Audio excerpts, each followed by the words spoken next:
one of the number one skills that I think helped me that's not absolutely required. I'm a 54-year-old contractor.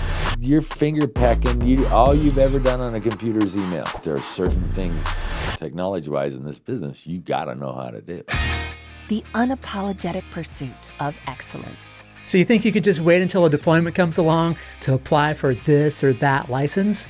Think again. When staffing major storm events, these days IA firms will search their adjuster rosters by who has that license. So if they have a huge storm in Minnesota and you don't have a Minnesota license, you're not even going to show up in that search, which means you're not even going to be called. Fact, the busiest adjusters have the most licenses. Get a discount on your next licenses at AdjusterPro.com using Adjuster TV at checkout. If you're not educated,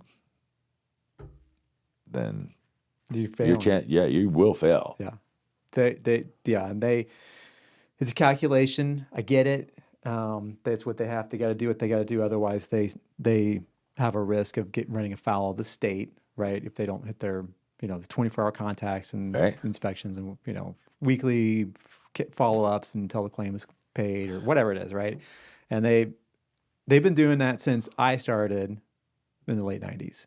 Every big storm. So not for hailstorms and little where they've got the little core group of adjusters that are working guys. Right, but big storms. The big storms. Right, but remember back in the early 2000s, right? And I said this earlier. I wouldn't leave without 100 claims. Yeah. That's because I could do 100 claims in 30 days. Yeah. Right? And so those were the state mandates. I don't know what they are now, but I remember those were what the state mandates were. You had to make contact within 10 days from the time that insured filed the claim. There had to be physical contact within 10 days. And the claim had to be initially closed or a status report of why it wasn't closed within 30 days. So they used to trust us that we could do 100 claims, and they would give us 100 claims, and we would go out there and we would do that. And if I still had 5 or 6 claims left in 30 days, then I had to write a status report. Yeah. But that new guy that's what is xactimate, on day 26, he's still got 65 claims, and so now they're scrambling. And you and I are getting 15 each that are hot files. Right. It's like, oh my God, I got to go see this guy exactly today. And all the rest of that kind of stuff. But what happened to that other guy? And I had some on Katrina that had 7 prior adjusters. They didn't believe when I called them. It's like, hey, this is Matt. I'm going to be your adjuster. They didn't believe me until I showed up. Yeah. I was like, well, listen, sir, somebody's got to be there at 10 o'clock on Tuesday. That's when I'm going to be there. Yeah. I would always tell him, I don't know about any of the before me. All I know is I promise you I will be the last. Yes, exactly. Right. When I'm done with you, something will happen. Yeah. And that brings up an important point. And I think that this is something that, it's a small thing, but it can have, I think, up to catastrophic consequences. And that is, especially if you're doing cleanup or you've been reassigned, you've gotten reassigns, right? You got claims from other adjusters, and maybe the homeowner, the other person didn't have a very good phone presence, or they showed up at the house and they didn't have a very good bedside manner, or they flubbed up the claim in some way. There's only one company that provides E&O and general liability insurance solely to the claims industry, and that's Kaplik. They even have drone and cyber coverages.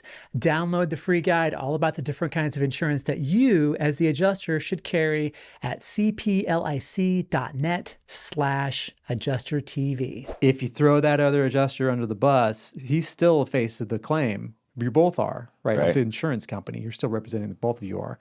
So if you're like, well, I can't, looking through the file, I can't even, this guy, he doesn't even know what he's doing, right? Well, the insurance thinking, well, why was he handling my claim? If he why did they send him to me? Yeah.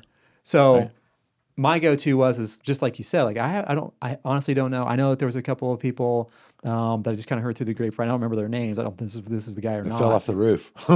Yeah, they had an emergency back home and they had to leave, right? Or they just found out they had got some bad news and had to take off. So it may have been that they got the call as they were sitting in your driveway. I don't know. Right. So we're going to take care of this. We're going to make sure this is right. I'm going to work through contractor. No problem. We'll get you squared away. And I'm going to be the guy. Move on from that. Yeah. Right. And that always helped. And, just Because you don't know. not to You don't- belay really on don't this, know. not to belay on this subject, but when you show up at their house, you better spend the first 15 minutes just listening Yes. because they need to vent. Yeah. And Yeah. On those it's claims like that, for sure. okay, Yeah. That's a- Because you're going to get information from them, right? They're going to Correct. tell you what it is that they want going forward correct.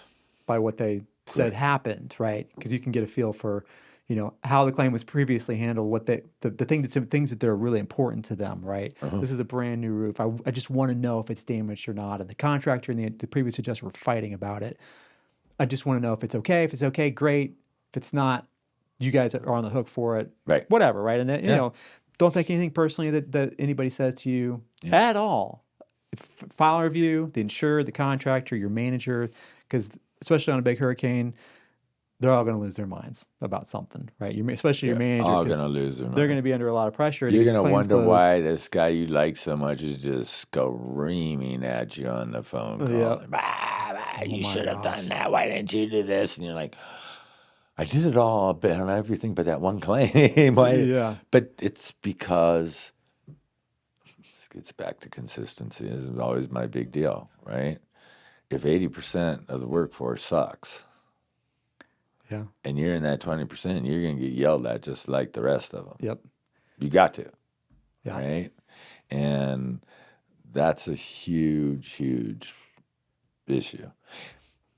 Back to why you even do this. Yeah. If you can't talk to people and you don't have a demeanor that cares about the people you're talking to, and you're not treating these people like you would like to be treated, Yeah. then you should go over to Panda Express. Yep. Yeah. Serious. Yeah. Drive for Uber or Eats or something. Right? Yes, I'm a contractor. Yes, I can climb a roof. Yes, I know what the components are to build a house. But if I can't sit at a computer and write that claim up, then my construction, I might as well go become a construction superintendent somewhere, stay in my field. Yeah. But becoming an adjuster isn't going to help. If I'm really good at a computer, but I've been an incel for the last 32 years, then I might as well go work somewhere else because I have to interact with human beings and I have to be compassionate and empathetic. Yep. And I have to do. So back to your original question. There are 3 things that are required to do this job. And if you can only do one of them, then don't do it. Don't waste your time. Don't hurt yourself. And I think you've been really good at the people that come through your fast track to deployment to kind of, vetting them when they're coming, Yeah. right?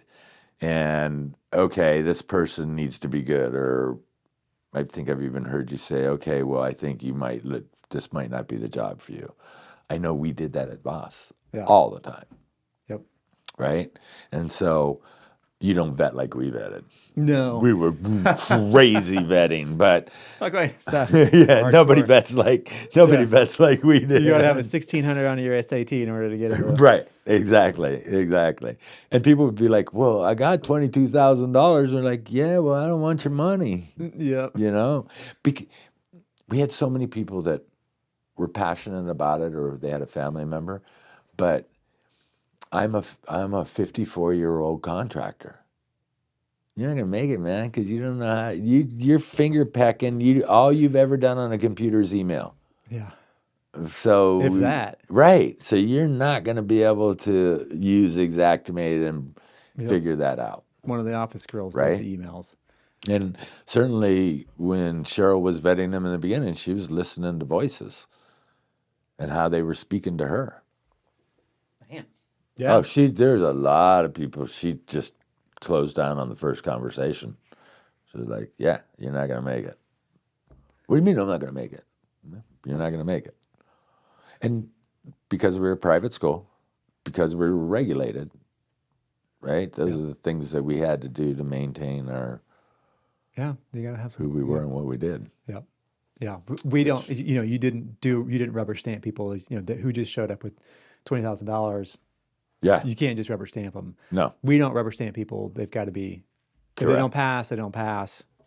We have a very, very high pass rate, but we'll work with people to if they seem to struggle with it for sure. Right. But and I'm not saying people don't struggle, right? Yeah. The guy that really puts the work into learning the computer. Cheryl would say this to a lot of people when she thought that. She would say, "Do you work on Windows 11?" Well, I'm not real sure. Then you need to go out and you need to buy a new laptop with Windows 11. And she would send them a list of URLs to go to. And she would like, go there and learn these things. And the next time I talk to you, when I tell you to make that into a PDF and send it to me, you need to know how to make it into a PDF and send it to me. yeah. And there are just certain things, technology, because I am not a technology guy, but there are certain things technology-wise in this business you got to know how to do. Yeah. You got to know how to use a computer. Yeah. Straight up. And I would even say that one of the number one skills that I think helped me, that it's not absolutely required, but if you can do it, it makes you so much faster. And that's being able to type. Oh my God. I mean, I can type pretty fast. And so it was like writing reports, writing I labels. watched you sitting on the computer on the couch, and I was like, oh, I wish I could do that. Because I'm literally still 2 fingers and a thumb and maybe a little finger every now and then. Right. But I have to look at the keyboard because I never learned how to type when I was younger, right? When in typing class. Yeah. The home row keys. I have to look at it, so I can type pretty fast. But I have to type the sentence and then look up and hope for the little red squiggly line. Right. Yeah. Right? Yeah. Out of 12 words, 4 of them are misspelled. Click, click, click. Rejected again. Learn how to avoid watching your earnings slip away in this next video.